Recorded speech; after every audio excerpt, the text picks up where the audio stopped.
అదే RTV app వార్తల్ని క్షణాల్లో చదివే అవకాశం ఉంటుంది. ఒక న్యూస్ పేపర్, ఒక టెలివిజన్ ఛానల్ మీ చేతుల్లో ఎప్పుడూ ఉంటాయి.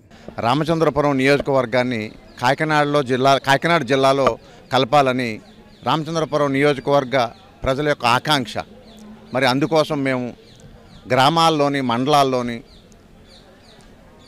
మున్సిపాలిటీలో కూడా తీర్మానం చేసుకుని దానికి ఆమోదం పొంది తీర్మానం చేసుకుని ఈరోజు వచ్చి ఉన్నాం. భౌగోళిక పరిస్థితుల దృష్ట్యా ప్రజలందరూ కూడా ఇబ్బంది కలగకుండా ఉండాలని, మీకు భౌగోళిక పరిస్థితులు అంటే ఈ మధ్య ప్రభుత్వం వారు ఇచ్చిన అవకాశాన్ని ఉపయోగించుకోవడం కంటే మేము గోదావరి దాటి వెళ్ళాలన్నా అక్కడ పరిస్థితులు వర్షాలు ఎక్కువగా ఉన్నప్పుడు పంట ఆపి చేసేయటం, మళ్ళీ తిరిగి మొత్తం అంతా తిరిగి యానం మీద నుండి వెళ్ళటం జరుగుతుంది. అలాగనే కాకినాడ ఎప్పటి నుండో ఒక తల్లిలాగా చాలా దగ్గరగా, ఎప్పటి నుండో కొన్ని సంవత్సరాలుగా మాకు చేదోడు వాదోడు దగ్గర చాలా అందిపుచ్చుకున్నట్టుగా ఉండేటువంటి జిల్లాని ఆల్రెడీ కాజులూరు మండలం కలిసే ఉంది. ఈరోజు గంగవరం మండలం నుండి, రామచంద్రపురం మండలం నుండి, రామచంద్రపురం పట్టణం నుండి కూడా ప్రజాప్రతినిధులు ప్రజల కోసం ఈ యొక్క రామచంద్రపురం నియోజకవర్గాన్ని కాకినాడ జిల్లాలో కలపాలని మా అభ్యర్థన జేసీ గారికి తెలియజేసుకున్నామండి. అది కావచ్చు. గాదంశెట్టి శ్రీధర్, మున్సిపల్ చైర్పర్సన్ మా మిసెస్ అండి, మా భార్య, నేను. అందరికీ నమస్కారం. నేను రామచంద్రపురం మండల ఎంపీపీ. నా పేరు అంబటి భవానీ. ఈరోజు రామచంద్రపురం నియోజకవర్గాన్ని కాకినాడ జిల్లాలో కలపాలని మేము కలెక్టర్ ఆఫీస్ దగ్గర జేసీ గారికి మా యొక్క తీర్మానాలు ఇవ్వడానికి వచ్చామండి.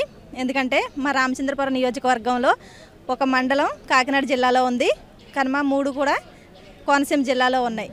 మేము ప్రజా సమస్యలకే మేము కోనసీమ జిల్లా వెళ్ళాలంటే చాలా దూరం అయిపోతుంది. అందుకని కాకినాడ జిల్లాని, మా రామచంద్రపురం నియోజకవర్గాన్ని కాకినాడ జిల్లాలో కలపాలని మేము ఇక్కడికి రావడం జరిగింది.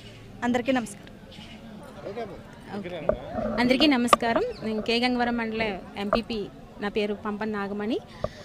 మాకు రామచంద్రపురం నియోజకవర్గంలోని కే గంగవరం మండలం, రామచంద్రపురం మండలము కోనసీమ జిల్లాలో ఉన్నాయండి. కానీ కాజులూరు మండలాన్ని అయితే ఆల్రెడీ కాకినాడ జిల్లాలో కలపడం జరిగింది. ప్రజా సమస్యలు కానీ వాళ్ళ అవసరాలు కానీ తీర్చే విధానంలో మా ప్రజాప్రతినిధులు కలెక్టర్ ఆఫీస్కి వెళ్ళాలంటే చాలా ఇబ్బందికరమైన పరిస్థితులు ఏర్పడ్డాయి. ఎందుకంటే గోదావరి దాటుకుని వెళ్ళాలి. గోదావరి మీద తిరిగే పంటి 7 గంటలకల్లా ఆగిపోతుంది. అంతేకాకుండా మనకి ఈ టైంలో గోదావరికి వరదలు వచ్చే అవకాశం కూడా ఉంది. కాబట్టి ఒక 3-4 నెలలు గోదావరి మీద పంట అనేది తిరగదు.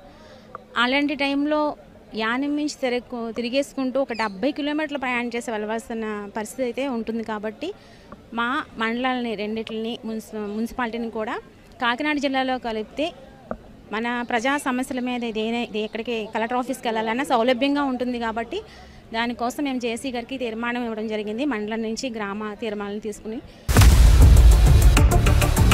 For latest updates on India Pakistan, download RTV Live app.